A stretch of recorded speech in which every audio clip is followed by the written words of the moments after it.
오늘은 마태복음 5장 말씀입니다. 이 5장 말씀은 길어가지고 두 부분으로 나누어서 이렇게 하겠습니다. 오늘 말씀에 보면 팔복에 대한 말씀이 나옵니다. 예수님이 말씀하시는 8가지 복입니다. 복 있는 사람이 누구냐라고 하는 것입니다.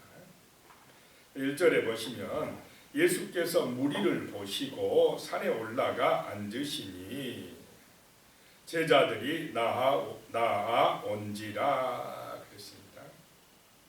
이 마태복음 5장부터 7장까지를 산상수훈이라고 그럽니다. 예수님께서 산에서 말씀을 가르치셨다라고 해서 산상수훈이라고 하는데 원래는 그렇게 높은 산이 아닙니다. 이 팔복을 가르치는 그곳은 누가복음에서는 평지라고 이렇게 표현을 하고 있는데 그 갈릴리 해변 바로 바닷가 옆에 넓은 공터에서 이제 이 말씀을 가르치셨는데 보니까 산에 올라가 앉으시니 이래 가지고 말씀을 하시는데 이 마태는 유대인들에게 말씀을 지금 가르치고 있다는 것입니다. 유대인들을 대상으로 기록했다라고 했습니다. 그래서 모세가 시내산에서 하나님의 십계명을 받은 것처럼 그 이스라엘 12지파에게 전할 그 말씀을 받은 것처럼 모세가 또 가르친 것처럼 예수님이 이 새 계명을 산에서 말씀을 가르치셨다라고 하는 것을 구약과 대조하기 위해서 산에서 이렇게 말씀을 가르치신다라고 기록을 하고 있습니다.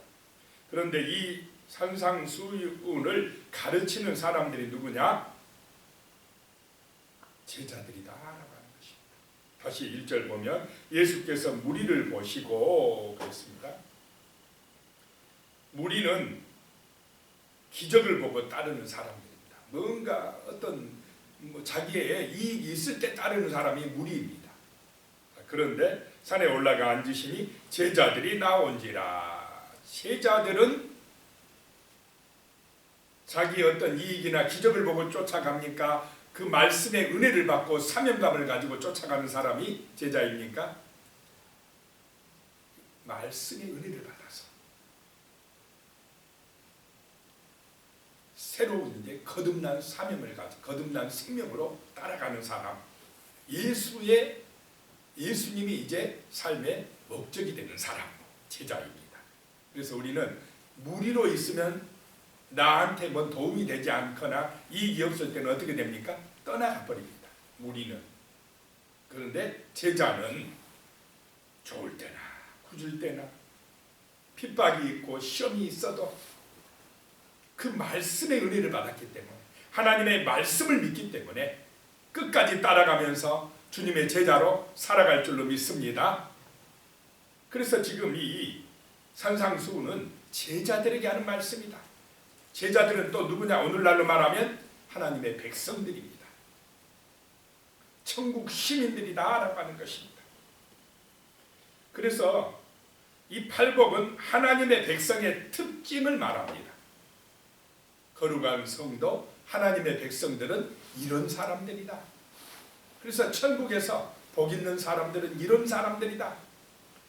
하나님의 나라에 복 있는 사람들은 이런 사람들이다 라고 하는 것입니다. 이 팔복은 세상 사람들이 말하는 현세적이고 물질적인 복과는 반대된다는 걸 기억하시기 바랍니다. 복 받으세요. 새해 복 많이 받으세요. 그 복이 그냥 아이고 돈 많이 벌고 출세하고 세상적으로 부귀영화 누리고 그 복으로 생각하지 마시기 바랍니다. 하나님이 주시는 복은 인격적인 복이요 하나님 나라의 증인되는 복이다라고 하는 것입니다. 자, 2절로 가겠습니다. 입을 열어 가르쳐 이르시되 그랬습니다. 입을 열어, 이 말은 드디어 입이 열렸다라고 하는 뜻입니다. 말라기 선지자를 통해서 하나님의 말씀이 선포된 이후에 400년 동안 하나님은 입을 닫으셨습니다. 말씀하지 않으셨습니다. 그러다가 드디어 이제 하나님이 오셨습니다. 하나님의 아들 예수 그리스도가 오셔서 입을 여셨다라고 하는 것입니다. 입을 열어 가르쳐 이르시되 3절입니다. 첫 번째 복, 심령이 가난한 자는 복이 있나니 천국이 그들의 것이요. 그랬습니다. 어떤 사람이 복이 있느냐? 어떤 사람이 천국을 천국을 가지게 되느냐? 심령이 가난한 자다라고 하는 것입니다. 마음이 낮아진 자다라고 하는 것입니다. 마음이 옥토가 된 사람이다라고 하는 것입니다. 마음이 진실한 사람, 이 마음이 겸손한 사람. 그래서 마음이 순수하고 정말로 진실하고 깨끗한 그 사람, 그 사람이 복이 있나니, 그런 사람이 복이 있나니 천국이 그들의 것이며, 팔복의 시작, 천국이 그들의 것입니다. 천국이 그들의 것입니다. 복 있는 사람이 누구냐? 천국을 얻은 사람, 하나님 나라 백성이 된 사람이 복 있는 사람인 줄로 믿으시기 바랍니다. 그래서 팔복의 시작이 뭐냐? 천국이 그들의 것입니다. 팔복의 마지막도 10절에 보면 천국이 그들의 것이며 라고 끝납니다. 그러니까 진짜 복 있는 사람이 누구냐? 돈 많은 사람이 아니고, 세상에서 권세 있는 사람이 아니고, 인기 있는 사람이 아니고, 하나님 나라의 백성이 된 사람. 그 마음이, 이 마음이 가난해서, 마음이 겸손해서 오직 하나님만을 바라보고 하나님을 의지하여 믿음으로 사는 그 사람이 복이 있는 줄로 믿으시기 바랍니다. 자, 예수가 목표가 되시기 바랍니다. 이 사람이 심령이 가난한 사람입니다. 돈이 목적인 사람은, 그 사람은 돈이 우상입니다. 세상에 명예가 목적인 사람은 명예가 우상입니다. 예수보다 더 중요한 것, 더 먼저인 것이 있는 그것이 바로 금송아지가 되는 것입니다. 내가 우상이 되면 세상에 살아가는 이유가 내 영광을 위해서, 나를 위해서 살아간다면 그 사람은 마음이 교만한 사람입니다. 자기가 하나님의 자리에 올라서려고 하는 아주 마음이 교만한 사람, 심령이 가난하지 못한 사람이다라고 하는 것입니다. 하나님은 우리의 중심을 보고 계시는 줄로 믿으시기 바랍니다. 심령이 가난한 사람, 그래서 오직 하나님의 은혜가 아니면 살 수가 없나이다 라고 하는 그 사람이 복이 있고 그 사람에게 천국이 주어진다라고 하는 것입니다. 그 다음에 4절에 보면 애통하는 자는 복이 있나니 그들이 위로를 받을 것이며 그랬습니다.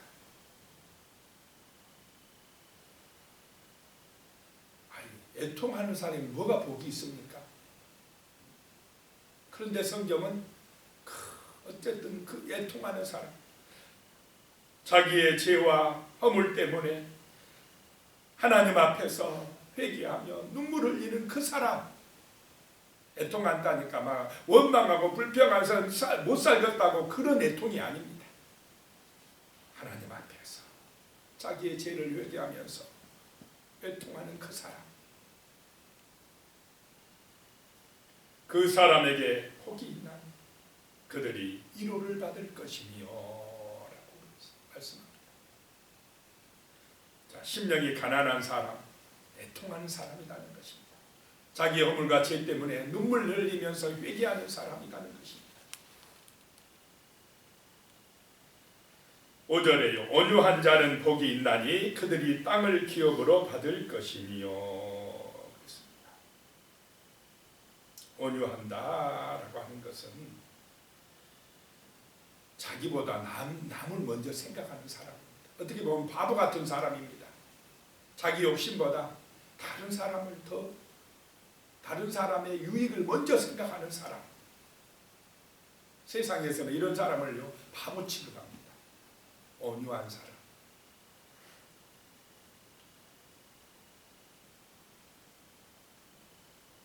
하나님의 뜻을 먼저 생각하는 사람, 자기 뜻대로 자기 생각대로가 아닙니다. 이 사람은 온유한 사람, 하나님의 통치를 받아서 하나님의 말씀대로 자기 이익보다 다른 사람을 더 생각할 줄 아는 사람, 온유한 사람, 복이 있나니 그들이 땅을 기업으로 받을 것이며.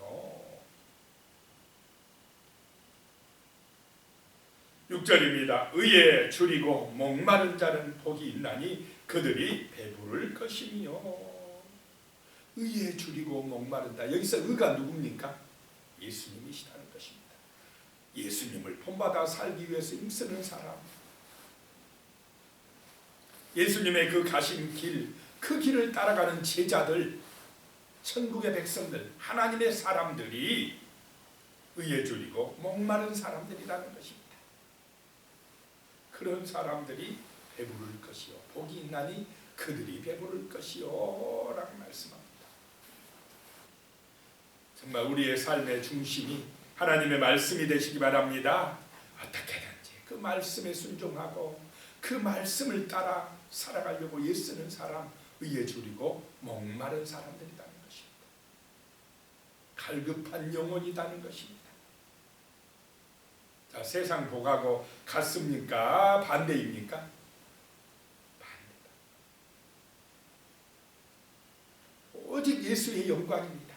먹든지 마시든지 무엇을 하든지 다 하나님의 영광을 드러내려고 하는 사람이 의에 줄이고 목마른 사람이다 라고 하는 것입니다. 7절에요. 긍휼히 여기는 자는 복이 있나니 그들이 긍휼히 여김을 받을 것이며.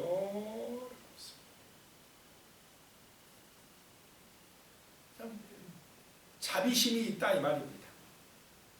베풀 줄 안다 이 말입니다. 어려운 사람, 힘든 사람들 보면 마음이 아파요. 예수님도 그러지 않았습니까? 예수님이 주로 만난 사람들이 어떤 사람들이었습니까? 가난하고 병들고 소외되고 정말 힘든 그 사람들을 찾아가서 긍휼을 베풀어 주셨습니다.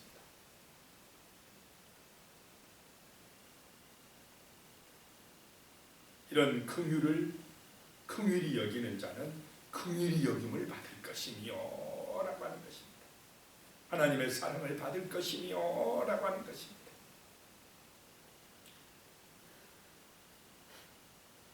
(8절이요) 마음이 청결한 자는 복이 있나니 그들이 하나님을 볼 것이며 라고 말씀.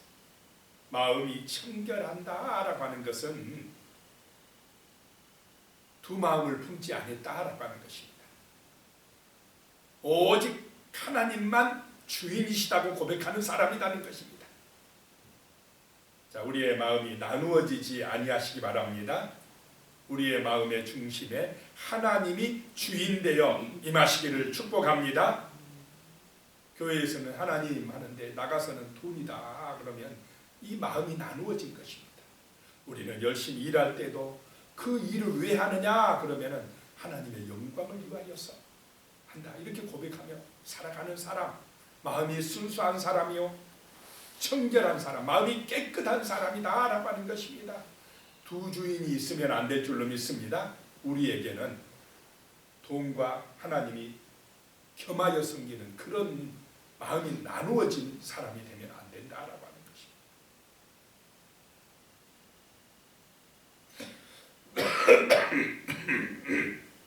이렇게 마음이 청결한 자가 하나님을 볼 것이다. 여기서 본다는 것은 육신의 눈으로 본다는 것이 아니고 하나님을 만난다, 경험한다 이런 뜻입니다.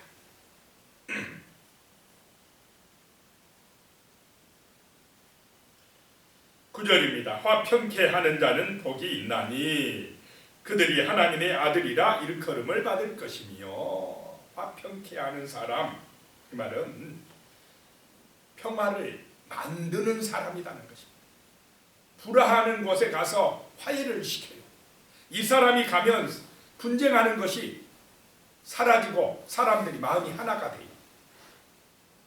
화평을 만들어가는 사람, 평화를 만들어가는 사람이 복이 있나니 그들이 하나님의 아들이라 일컬음을 받을 것이며 라고 말씀합니다. 마귀는 어떤 존재냐? 싸움을 붙입니다. 이간질해가지고 막 분쟁하게 만듭니다. 이 마귀의 역사입니다. 그렇게 쓰임받는 사람 되면 안 되고 우리는 정말로 평화를 만드는 사람이 돼야 될 줄로 믿습니다. 그러려면 심령이 가난해요. 긍휼을 베풀 줄 알아야 돼요. 온유한 사람이 되어야 됩니다. 예수를 본받아야 된다는 것입니다. 그래야 평화를 가져오는 사람이 돼요. 욕심 챙기고 자기밖에 모르고 이기적이고 그래가지고는 맨날 싸워요. 그런 사람들이 있는 곳에 분쟁이 일어납니다. 세상 나라입니다. 하나님의 나라 백성은 평화를 가져오는 백성인 줄로 믿습니다. 예수님은 평화를 가져오셨습니다. 자기 목숨을 바쳐서 이 땅에 평화를 가져오셨습니다. 자, 10절에 의를 위하여 박해를 받는 자는 복이 있나니 천국이 그들의 것이니요. 의가 누구냐? 예수님이십니다. 우리는 예수님을 믿음으로 의롭게 됩니다. 우리의 표대는 예수님이 되어야 됩니다. 예수를 위하여 박해를 받은 자는 복이 있나니 천국이 그들의 것이요 라고 말씀합니다. 자, 내 잘못 때문에 욕심 때문에 내 죄 때문에 요거도 먹는 거는 그거는 당연한 것이지만 그거는 비참한 것입니다. 그런데 복음 때문에 예수를 전하다가 예수의 영광을 위하여 살다가 요거도 먹은 것은 복인 줄로 믿으시기 바랍니다. 그것은 복이다라고 하는 것입니다. 11절입니다. 나로 말미암아 너희를 욕하고 박해하고 거짓으로 너희를 거슬러 모든 악한 말을 할 때에는 너희에게 복이 있나니. 예수로 말미암아 욕하고 박해하고 거짓으로 너희를 핍박하거든 그것은 복이 있다 이 말이에요. 복 있는 것이다. 근데 예수님 때문에 요거도 먹으면 할렐루야 하고 감사하시기 바랍니다. 12절에 기뻐하고 즐거워하라. 하늘에서 너희의 상이 크니라. 너희 전에 있던 선지자들도 이같이 박해하였느니라. 하늘의 상이 크다 이 말입니다. 하늘의 상이 크다라고 하는 건 많다 이 말입니다. 많다. 자, 우리가 핍박을 많이 받을수록 예수 의를 위하여 핍박을 많이 받을수록 기뻐하고 즐거워하시기 바랍니다. 하늘의 상이 많다라고 하는 것입니다. 13절이 갑니다. 너희는 세상의 소금이니 소금이 만일 그 맛을 잃으면 무엇으로 짜게 하리요? 후에는 아무 쓸데없어 다만 밖에 버려져 사람에게 밟힐 뿐이니라. 소금은 소금의 역할을 할 때에 쓸데가 있다라고 하는 것입니다. 소금의 역할은 두 가지 정도 되는데 부패를 방지합니다. 그래서 우리는 소금처럼 세상이 부패되고 제약으로 가고 악해지는 것을 가로막는 그런 소금의 사명을 감당하시기 바랍니다. 세상이 썩어져가는 것을 막는 그런 소금의 사명. 두 번째 소금은 맛을 내는 사명이 있습니다. 소금이 안 들어가면 음식이 맛이 없습니다.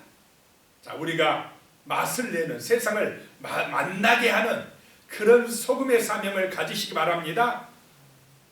그리스도인이 가는 곳에 사랑의 역사가 나타나고 화목의 역사가 나타나고 정말 감사의 역사가 나타나고 희생과 헌신함으로 사람들이 살만 나게 되는 그런 소금과 같은 사명 감당해야 됩니다. 기독교인이 가는 곳에는 내가 사는 가정에는 이런 아름다운 역사가 나타나고 내가 사는 교회는 이런 아름다운 열매들이 맺어지고 내가 사는 동네에서는 이런 아름다운 정말로 역사가 만나는 역사가 나타나야 될 줄로 믿습니다.